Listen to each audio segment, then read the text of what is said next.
All right, today we are doing what no archer has ever told you to do before. We have the shoulder blade of a whitetail.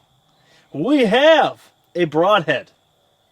I may or may not be open or hunting with this opening day. This is the KAYUGA 125 Pilot Gen 2. What we're going to do, we're going to have contact. Let's see how this holds up at 17 yards on a whitetail shoulder blade. This should be fun. Stay tuned.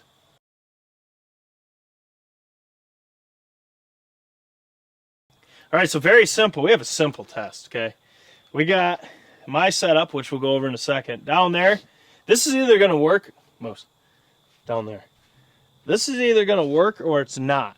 We got a shoulder blade pinched between two targets, and we're going to shoot it square, so we're going to see what this broadhead can do through. If it'll break it, if it'll break the broadhead, if what's going to happen, we don't really know. You can zoom out now. You got to be adaptive. I was locked, ready to rock. So I'm at 17 yards right here. I do have to take one step over, but we have the Matthews Triax with wake limbs. I need new strings. I've said this every test now, but it needs to be said. This peaks at 83 pound draw. It's what it's set to. It's probably around 80 right now, but I have 27-inch draw, and whoa, had that at 35. That would have sent it right over. So here we go. This is the first test with a whitetail shoulder bone. I told you guys I was trying to find the best way to do this. We can't shoot hogs. We don't have hogs. I don't really like shooting live things to test stuff. It's not my thing, but I found this resource. Actually, my girlfriend found this, to be completely honest with you. But they are 100% authentic whitetail shoulders. They're all different sizes. We have 10 of them. We're going to shoot broadheads in. This is the first test. If you want to lock in on that blade down there, he's looking a little out of place without the rest of the deer. Okay, shoot that naked bone. I'm probably going to miss it, my luck. You better not. Or it's going to deflect. I'm square right here. Should I just put it right in the crotch of the webbing? All right, here we go. Absolutely no one knows what's going to happen right here.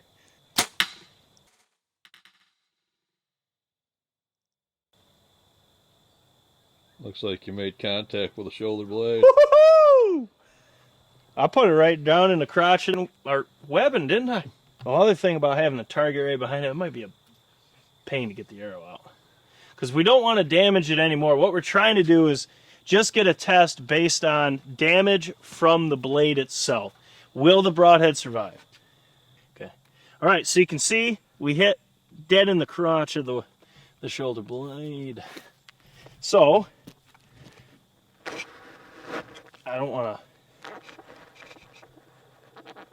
I'm trying to pull this out slow. That's why I was trying. I tried. I flinched like an apple when there's a broadhead. I would just unscrew the broadhead. Yeah, that's what I'm going to do. Dude, the broadhead's perfectly fine. The broadhead itself, we'll look at it under the light up there, but it is completely fine. It didn't even, when I pulled it back through and I hit the bone on the backside, didn't even chip that. But we'll look at this up at the light.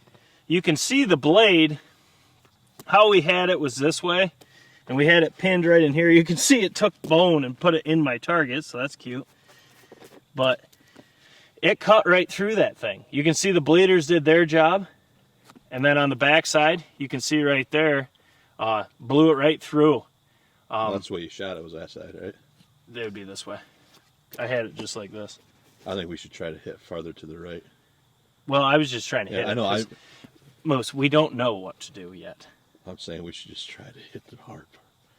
Well, I think a shoulder blade. I mean, we could shoot this one again with this broadhead and just try to aim right here. Let's just to the left, to your right, farther. Well, it's going to be.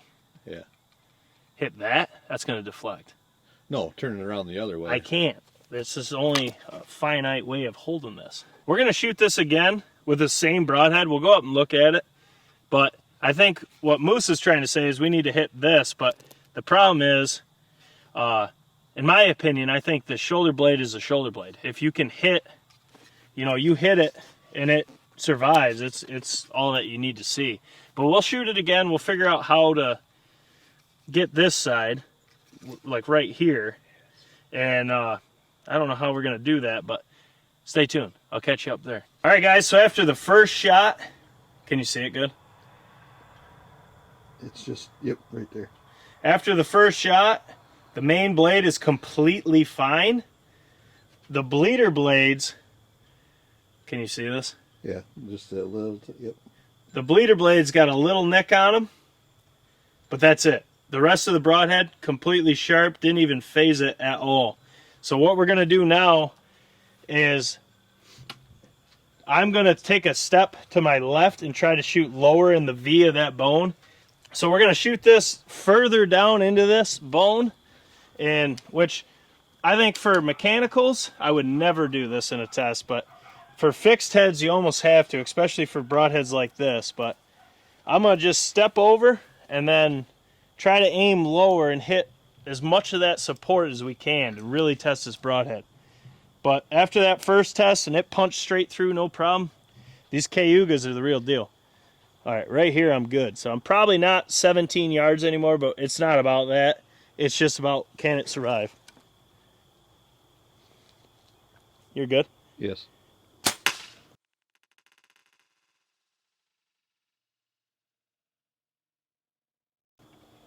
Split it. Just split that. You know what people are going to say now? Well, you shot it first and weakened the top, and then it split the whole thing. Mechanicals forever. That's what's going to happen. Sever! It broke. It split the bone. It took all the bone and put it into the target. It freaking split it. All right, so here's the bone. The second it went right through the main support stem in that bone, and it split it right up to the other. This one's out of commission. Now, looking at the broadhead, she took damage this time. I mean, that is extremely tough. Okay, so you can see in there, zoomed in real good. Yes. Can you see it crystal clear? I can see all the little ripples on the blade. Okay. So you can see that it put some dinks and kinks and bent this blade. The bleeders have seen better days. These do come with replacement bleeders, though. Good still? Yeah, you were just starting to go down out of frame, so. But the bleeder would have to be replaced. The tip is actually completely fine. The sides are, you could just resharpen that, but the ends of them definitely bent on both sides. But you could sharpen this and probably be good. But that is being put through the shoulder blade twice, though. I mean, dead right in the crotch. And then we put it right through one of the thickest parts of that shoulder blade. And it blew right through, and I'm telling you, this is sharp enough still that it would kill you that whitetail for sure. And it did not seem to slow it down very much. It took bone and it jam-packed my target full of it. So these tests right here, I do believe after doing this, we would get similar results in that car hood. I do believe that this right here, I don't know if mechanicals can get through, but this KAYUGA, I mean, it blew through here, and then it blew through right through the worst part to actually hit a deer right there. And really, it did a lot better than I thought, because the replacement blades, or the bleeders are replaceable, or just take them off. And then you could just file this corner off and sharpen it, and you'd be back in the game. But guys, we got a lot more of these tests coming. Drop your comments below and let us know what broadheads you want to see in the shoulder blades. We are going to do a shoulder blade versus car hood test too with the same broadhead, see if it's similar results. That way we can stop getting these. But we have 10 of these. We're fixing to film them. So drop your comments below. We'll buy more, and this is a test we could do throughout the season as well. So we could do a lot more broadhead tests. But the KAYUGA, I got to say it passed. I can't really give it a grade because this is the first time I ever shot a whitetail shoulder intentionally. And shot it twice, actually. So I'd say it did really good. I don't know. Drop your comments below. Let us know what you think. Guys, as always, smash the thumbs up button if you haven't. Share these videos with all your hunting buddies. See what broadheads they shoot. Just share them, because everyone's always been curious what a whitetail shoulder blade would do to broadheads. This is the best test. This is a shoulder blade. Can't beat it. So share these videos. Subscribe if you're new. check out the links to our Patreon and YouTube memberships down below. These bones are not cheap, so all these tests are pretty expensive per test now. So if you could support the channel through that route, there will be perks and benefits for you. Guys, as always, this is Jake Sleesman, Blue Collar Outdoors. We got more broadheads to put in bone. So I almost said stay tuned, but we'll catch you on the next one.